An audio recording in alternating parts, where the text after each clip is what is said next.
Langkah yang ketujuh, langkah yang terakhir, hubungan sesama.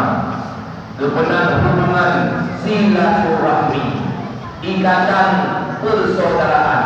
Naga tidaknya ulang mudik. Nah, dah pakai dia yang dah pakai dalam kemah. Nyom dah pegang jahitan macam-macam pakai ekronyo tidaknya belum nak kemah. Ngadul sampai rumah, ngadul kampung tu, ngadul macam-macam, ngadul kawan dan lain sebagainya. Perkara baju, perkara inti, perkara manok, perkara kampung kadang menguji, perkara mampu kadang menunggu, perkara nilai seorang putun pimpinan dengan bawahan dengan pimpinan yang akan undang-undang yang akan pakai anak kemah. Nyo anak itu kau lewat buku amalan kita tuh Allah Subhanahu Wa Taala.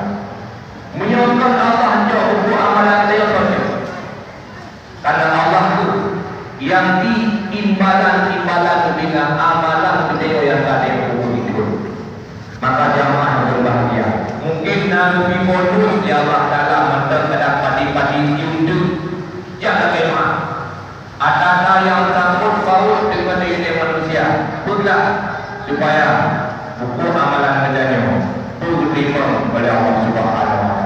Makanya itu hikmah di kerjanya dalam bulan ataupun dalam malam ucapan. Kerjanya takut Yasin. Yasin yang pertama ada baca di kerjanya rupanya puluh lah. Yasin yang kedua di kerjanya kain mudah rezeki yang hari. Yasin yang kedua dia dapat kain kerjanya selamat iman. Dulu dia dah ucapkan kalimah la ilaha illallah, manakala dia tahu Allah Subhanahu Wa Taala. Nyomu fungsi daripada audit. Tujuan daripada audit kita maka selamat rezeki. Kan tujuan dah audit dia tak poya-poya.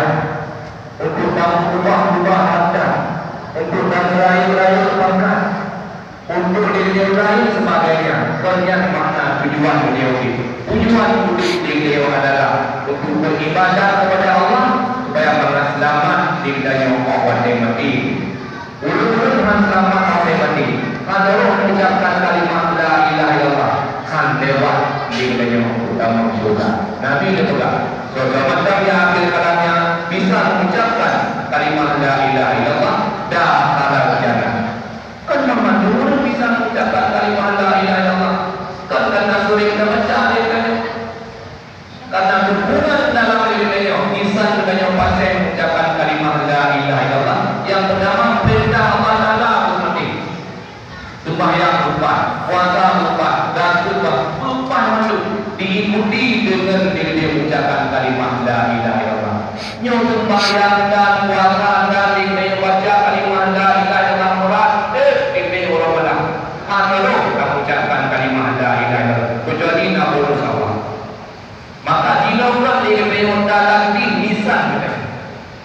Lisan kita dia guna berzikir, guna mengucapkan kalimah la ilaha illallah. Karena dengan agak biasa orang kerja yang paling raya, dah kerja kelirik lebih nyawa. Orang yang mengucapkan kalimah la ilaha illallah. Karena ada kebiasaan orang kerja dia yang biasa dan dunia di dia dia orang wanita dipakai macam la ilaha illallah bukan ada biasa. Punya lebih mandang dan punya tinggal yang hormat kepada macam-macam contoh. Karena yang